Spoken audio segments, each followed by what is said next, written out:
harapan-harapan pemuda kita yang ada di Kabupaten Pesawaran. Karena memang di sini kita berada di dalam tempat yang sangat pas, tempat yang mewakil-wakil kita yang duduk di DPRD Provinsi Lampung. Izin wakili dari rekan-rekan Wajilau, tolong pimpinan selaku ketua bisa sedikit menyampaikan secara sederhana apa DKPP. Nama saya Fahrian. Di sini saya akan menanyakan tugas dan fungsi legislatif khususnya di DPRD provinsi. Apakah kedepannya daerah pesisir khususnya Padang Cermin dan sebagainya menjadi perhatian khusus dalam mensosialisasikan visi misi Bapak selaku legislator tersebut? Terima kasih. Nama saya Firmawan dari W5. Setelah lahirnya DKPP ini mungkin ada sedikit harapan yang kami titipkan atas lahirnya DKPP ini. Maksudnya setelah lahirnya DKPP ini sebagai penguatan kembali kepada pemuda yang betul-betul lebih terfokus, dalam artian contohnya kayak bidang kebudayaan tadi ataupun hal-hal yang mengenai tentang kepemudaan. Menanggapi pertanyaan dari rekan Iqbal dari Wahilau, bagaimana langkah awal DKPP untuk dibentuk dan apa tujuan organisasi? Yang pertama, ini bisa sekaligus menjawab dua pertanyaan dengan Y5. Yang pada dasarnya DKPP ini lahir dari pemikiran rekan-rekan kita yang ada di Kabupaten Pesawaran, yang mana sudah bertahun-tahun kita ini sangat minim suatu pengetahuan terkait dengan budaya.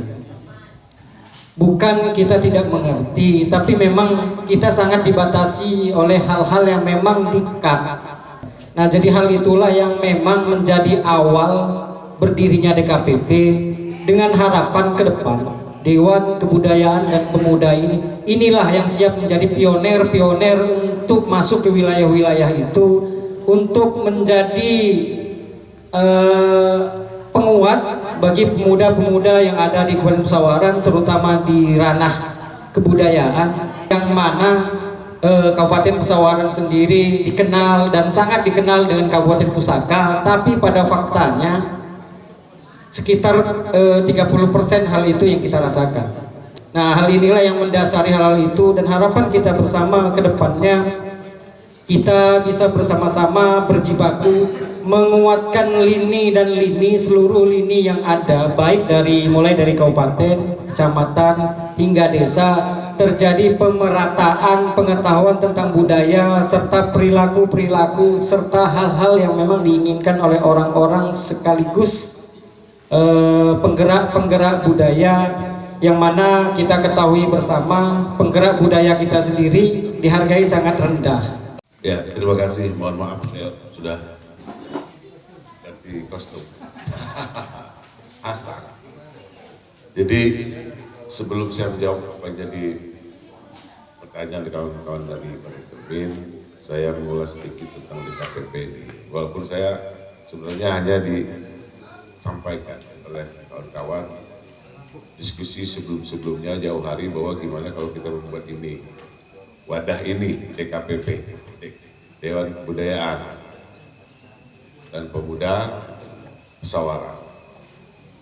Kenapa mungkin dipilih Mustika Baharum itu diskusinya? Itu sebelum jadi anggota DPRD provinsi loh ini. Ya, sebelum saya jadi anggota DPRD provinsi, kawan-kawan sudah diskusi. Gitu. Karena kaitan juga kita bukan hanya anggota DPRD kabupaten, tapi kita memang bergeraknya memang latar belakangnya memang di budaya, ada istiadat tepat memang. Karena memang saya pemangku adat di wilayah kita sini salah satunya. Tapi ini catatan ya buat kita semua ya, ketika memang kita membentuk wadah ini, ya kita jangan berpikir wadah ini receh gitu aja. Jangan merendahkan diri kita.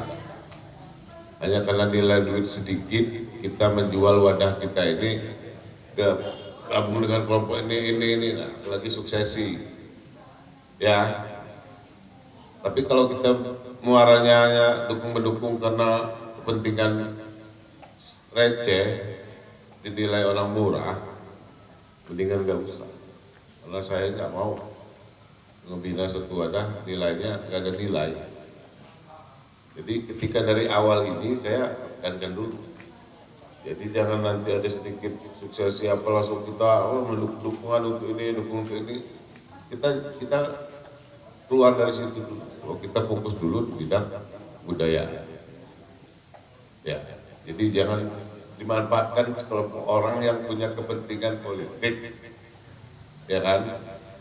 Kecuali kalau memang dia mau membina kita dari awal segala macam lah cerita gitu, ujung-ujung dia punya kepentingan merangkul, caknya rangkul, nah itu kan itu yang kita kesannya murah.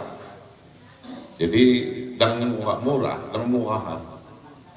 Ya, bukan berarti kita menilai harga tinggi itu, tapi jangan murahan. Kalau murahan, ya nggak cocok saya. Saya nggak cocok, karena saya juga tadi juga saya diskusi. Karena pada saat saya penyampaian ketika ada sambutan segala macam itu saya tidak pernah, karena kita punya kepentingan atau terus itu saya merendahkan diri. Saya jadi anggota DPRD provinsi bukan hasil ngemis, nyembah-nyembah holon, nyembah-nyembah karena lagi ada kepentingan. Tapi karena menurut masyarakat mungkin layak. Jadi badan kita kan tegak begini loh, jangan ngeliat ini dikit, patuh galaham, boleh punya kepentingan. Jangan, saya ujungnya apa? Saya berani nunjuk mata budak nanti ya. Saya berani tunjukin nanti. Satu-satu orang saya berani.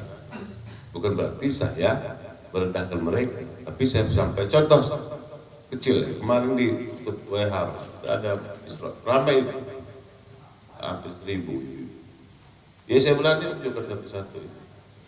Termasuk pengasuh pondok pesantren di Gunung Rejo, Ustaz Saifuddin Al-Hafiz, pengasuh pembinanya majelis muslimat, nah muslimat. Saya berani sampaikan, Ustaz Saifuddin pengasuh pondok di Gunung Rejo, 4 kali saya jadi dewan Pak Ustaz. Insya Allah mungkin kayaknya belum pernah memilih saya depan publik ramai. Tapi aku tak kondisi, saya bilang, pernah nggak mata saya ini berubah melihat jenengan? Bukan hanya Pak Ustadz, semua kita di sini. Mungkin saya tahu, ada sebagian saya tahu yang nggak milih saya. Apa pernah mata saya ini berubah selama 15 tahun lebih ini? Insya Allah enggak. Karena nggak milih saya juga minimal akan mendoakan saya. Tapi saya tidak ngemis. Jadi kita punya harga diri. Jangan kita wadah kita ini kita ngemis ke penguasa nanti, jangan. Jadi kita nggak punya harga diri, nggak ada nilai. Cukup begini di 1000 ribu, 5.000 selesai lah itu mah. Jangan begitu. Cukup dikasih duit 5.000, 10.000 udah gedenya, selesai. Nilainya kita memakai wadah Dewan Kesenian, Dewan Kebudayaan. Itu yang nggak boleh, nggak cocok saya. Ya udah kita jalan, kita tunjukkan dulu bahwa kita bisa merangkul kawan-kawan di bawah ini program kerja ya nanti program kerja ini kita udah ini udah ada Lipunduh, udah ada Cermin, Rata, KKA, Tigedanang ada juga yang di situ. Jadi kan melalui perwakilan kita itu, nah disitulah kita mendata dulu apa kira-kira program yang bisa kita minimal diskusi lah, sarana komunikasi dulu, ya kan? Ada waktunya nanti berkunjung kita bareng kemana, ya kan? Daerah pesisir, lah kan gitu. Kawan-kawan, berkat kita modal sebuit sih, ya nggak? Iya bisa aja kan begitu. Tapi bukan berarti kita selalu pengen dicekokin. Enggak berdiri kita kalau nggak jalan kalau nggak dicangking orang, ya kan? Nggak bisa jalan organisasi kalau nggak ada duitnya malas. Nah itu yang salah, mindsetnya dirubah dulu. Iya kan? Salah kalau nggak ada duit nggak usah jalan. diawali dari situ dulu, karena kita bukan nyari duit di sini. Kalau nyari duit, baca ki upahan macul, itu nyari duit, ya kan kerja. Artinya kalau kita jalan, tapi ini nyari untuk kepentingan kita bagaimana punya kontribusi bagi masyarakat, minimal warga di wilayah kontribusi, ada hal positif. Nah, melalui ada celah-celah program mungkin kita bisa masuk karena kita sangat banyak kawan. Ya, di organisasi ini bukan nyari duit. Kalau nyari duit cepat jago kamu TKW kalau jadi TKI kalau kami di pulang dari Singapura, dari luar negeri, ya kan? Kalau nyari duit, tapi ini nyari kemaslahatan, kemanfaatan badan. Ya mungkin ada kawan-kawan yang bisa memfasilitasi, tapi bukan berarti ya cak yang kiri ongkos pulang repot itu. Kalau betul-betul ospul, emang usaha, punya perusahaan ketuanya, ya kan? Ketua perusahaan saja, ya kan? Tapi juga nggak sehat kalau semuanya seperti itu, nggak sehat organisasi itu. Kalau semua harus ada mau duit, mulang harus diongkos sewa, rusak.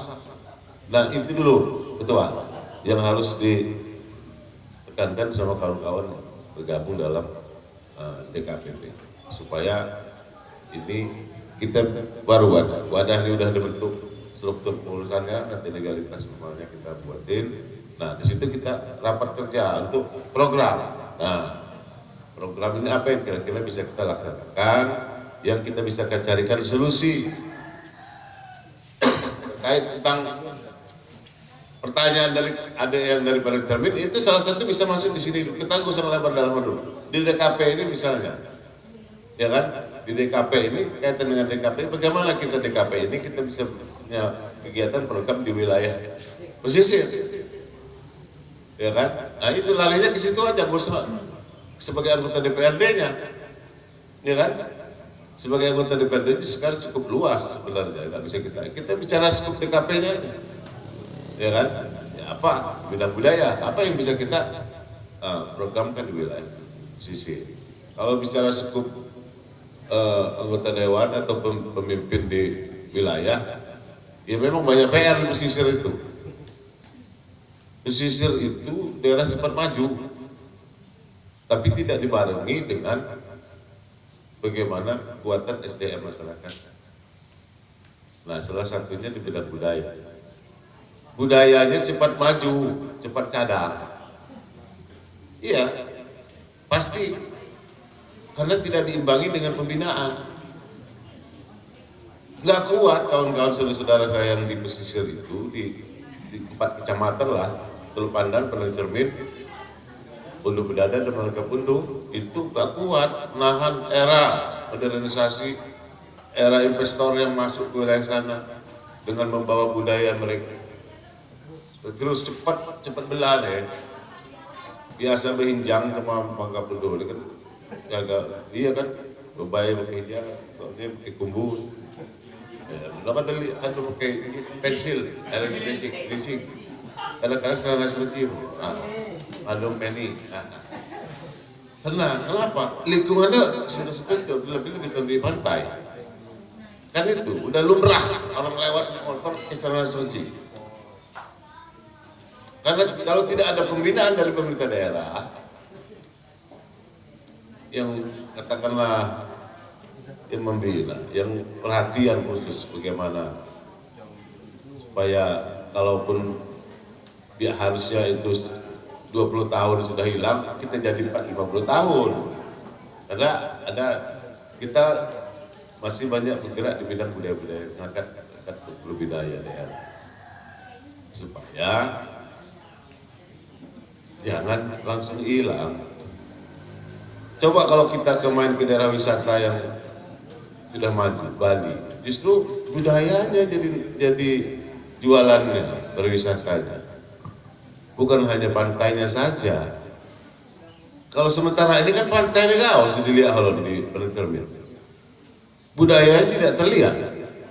Coba di Bali, orang lihat budayanya, bukan hanya destinasi wisata itu bukan hanya pantai-pantainya saja, tapi budaya. Nah, bagaimana ketika seseorang jadi pemimpin di musyawarah ini, harusnya ketika bupati dia mendampingi masyarakat, budayanya dinaiki supaya menahan ini tidak. Jadi orang sana ada budaya istiadat musik kencang. Jadi kita yang datang juga melihat kita, enggak enak sopan, mereka sopan.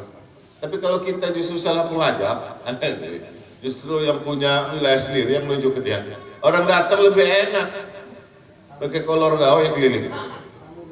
Iya, karena kita di sini salah pelajak.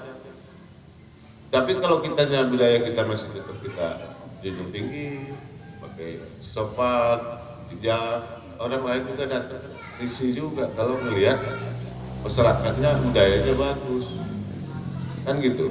Tapi kalau kita duluan kasih contoh, nah bijak bangi ini ya, iya. Jadi itu, saya sebenarnya dari tadi pengen ngomong aja, cuman iya, makanya nyantai dan ngomong juga asal santai, karena nahan supaya batuk ini. Saya kalau batuk agak lama, karena ini harusnya kan berhenti ngerokok, ngopi, makan minyak. Cuman saya hitung alangkah banyak ruginya saya. Udah rugi batuk, rugi mak ngudut, rugi mak ngopi, delu rugi. Cukup saya ngomong gini lah, batuk aja sudah, ngopi ngerokok aja jauh gitu lah. Jadi biar ruginya nggak 3, 1 aja rugi dah.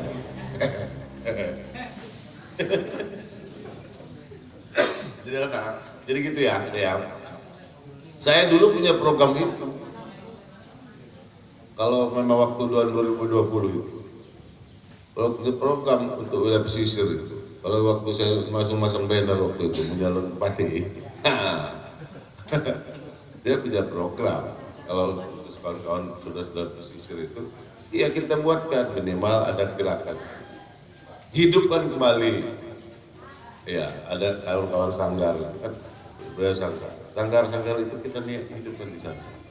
Kalau di sana belum ada pembimbingnya, kita bawa eksodus dari sini, ya kan?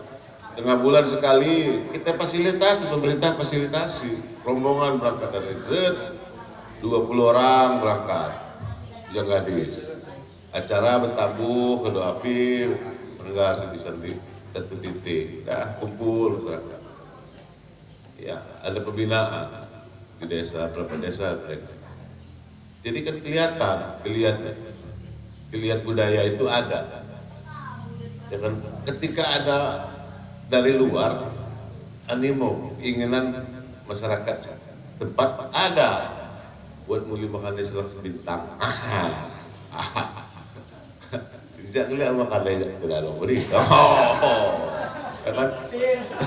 Buat abang pir. Kan semangat adik-adik yang di sana Bujanggadis, semangat kan ada tamu. Nah ujungnya mengenalkan cara-cara budaya itu enak masuk, yang tadinya tidak sama sekali mungkin tersentuh, walaupun dia memang asli orang wilayah setempat. Lampung, katakan di sana kan budaya Lampung, karena ada dari sini rangkaian paketan sebulan sekali kita bikin acara satu kelompok desa. Ujungnya kan keinginan untuk belajar itu ada, memahami itu budayanya sendiri dia ada, karena ada yang mengajak, ada yang contoh, ada suplemen yang bikin dia semangat. Jadi itu, nah ini ada DKP ini, ya kalau bisa kita minimal yang di situ, memang bidangnya kebudayaan. Nanti programnya kita masukkan seperti itu. Ya merangkul kawan-kawan yang memang sudah di sini, banyak sangkar-sangkar ini. Sangkar-sangkar kawan-kawan di Pilihan itu memang sudah banyak, dari Teluk Pandang, di Balik Cermin itu sudah ada. Belum ada sudah ada juga. Nah tinggal merangkul sebenarnya ini. Kawan-kawan yang melibatkan kawan-kawan yang di sangkar. Itu bidang budaya. Nah itu nanti kita satukan kalau perlu. Kita carikan solusinya kegiatan apa. Langkah kecil tapi fakta nyata, bukan hanya teori. Langkahnya kecil, cuman itu rombongan itu ya kan, selama ada keinginan, niat pasti ada jalan. selama ada niat yang baik pasti ada jalan bagaimana kita melaksanakan itu. Niatkan dulu gitu yang bagus, baru jalan itu mengiringi, ya kan, pasti begitu. Tapi kalau niatnya udah salah, dia lagi nyepok yang lain-lain itu ya salah, nggak mungkin nyampe asal tujuan. Tapi kalau niatnya untuk pembinaan, merangkul, itu insya Allah ada jalannya, dan kita sama-sama carikan jalannya, ya. Ya itu saya tidak bicara tugas fungsi DPRD terlalu jauh. Ya kalau tugas fungsi DPRD kan telu, ya kan, pengawasan, budgeting, anggaran, ya kan, ya kan, pembuatan peraturan daerah, perda. Nah, selesai 3. Pengawasan selesai. Budgeting ya mengesahkan anggaran. Membuat undang-undang peraturan daerah, legislasi. Tapi itu hanya 3 fungsi utama, tapi implementasinya kita seperti itu. Dan gitu. Dan step by step. Tidak mungkin satu kegiatan 1 tahun anggaran atau untuk gerakan saya bisa mencakup seluruh musyawarah. Saya tunjukkan dulu di wilayah W5 dulu, baru kita akan merambat kemana.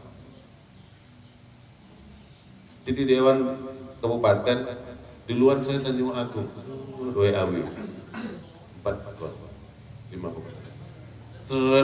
itu masih mulus dari 2010 gitu. 2010 masih perusahaan kita, ya karena punya CP dulu saya, kontraktor sebelum jadi Dewan memang buat CP. Nah, setelah selesai 2010 itu udah nggak jalan lagi SPP, saya serah, saya nggak main-main proyek lagi. Apa itu? Itu saya ambil itu kenapa? Karena di depan rumah atau lingkungan itu kenapa? Saya pengen kerja bagus. Alhamdulillah 15 tahun ini jalan ini kan masih mulus. 15 tahun makin cadang depan lembar lingkungan. Kecuali Pokondoh pernah jadi lapis. Ya kan, pernah dilapis di dalam. Nah, yang lainnya dari 2010 sampai hari ini masih dipakai. Dan saya yang minta dulu dengan SPU, saya minta kejadian saya mengerjakan 2 kilo lebih. Ya, bukan berarti nggak pengen untung, tapi ya hasil buktinya 15 tahun kepakai jalan itu. Jadi itu.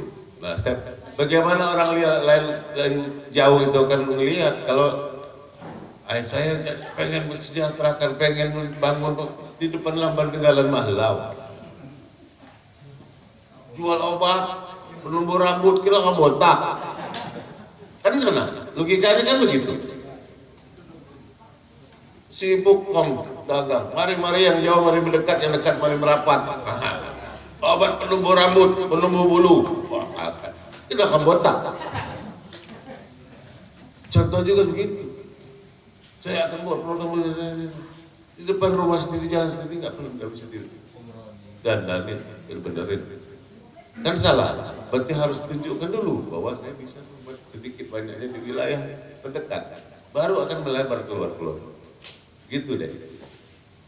Ya kan? Masa iya duluan saya pada suka duluan. Di depan rumah kirap rusak parah. Artinya dia yang jalan di sini provinsi, khusus provinsi ini ya. Itu gak kita benerin dulu. Nah, alhamdulillah ada deh. Jadi harus tunjukkan dulu. Itu jadi pilot project. Ketika berarti bisa. Nanti setelah itu begitu kan, step by step. Jadi nggak bisa langsung terus lewat sih depan. Gak ada nilai. Iya, tapi bukan berarti karena kita ego wilayah, bukan. Justru di situ letaknya jualan kita program, tapi otaknya jenuh, penumbuh rambut, lu kelek, lu kamu dicobus, dia kamu, iya kan? Salah, benar tapi salah, walaupun kita tidak benar tapi salah. Itu dulu untuk jadi contoh. Jadi itu, jadi pasti ini perlu 5 bulan, insya Allah ada jabat selama 5 tahun nanti ada program kita untuk itu saja mungkin ya. Jadi jangan dijual murah. DKP ini sepakat kita jangan jual murah. Makanya mau waktu mau suksesi pilkada jangan dulu, saya bilang. Kamu deklarasi waktu mau ajang pilkada jangan, saya bilang. Ini kan kesannya momon karena kita minta dibeli seragam sama bupati, calon bupati, receh. Kalau kena ini contohnya, bukan saya bilang jangan jual murah. Gimana kalau deklarasi kita ajukan dari sana, dang aku. Jangan jual murah itu namanya. Iya, ketua aku tinggi sih mana. Ketika diskusi sama saya kan nggak boleh. Iya, pembina masa ilmu lebih rendah jatuh. Cetek lah. Pembina ilmu harus lebih tinggi. Iya. Nah, jangan saya bilang. Jangan. Paling beli 10.000, 15.000. Karena kalau kita bisa kemampuan kita sendiri. Jadi itu ya, catat itu. Lain harga murah pasti ke baru, bukan murah. Saya tidak pernah ngemis dengan bupati. Sudah 3 periode di kabupaten. Nggak pernah ngemis kalau proyek memang nggak ada duit apa lagi. Ngobrol 4 mata aja nggak pernah dengan Dendi, dengan Arisandi dulu. Karena saya nggak pernah jual murah badan saya. Itu. Jadi itu yang membuat kita punya nilai di mata. Tapi kalau itu nanti dicekak kangnya walon lah. Mana kita masuk kieu bae paling beres. Cekak kangnya walon. Jadi itu saya ngajak adik-adik ini seperti itu, jangan jual murah. Ya, supaya kita punya harga nilai yang kita ukur. Ya. Itu saja mungkin. Terima kasih. Oke, beri aplaus untuk Sultan Mustika Barat.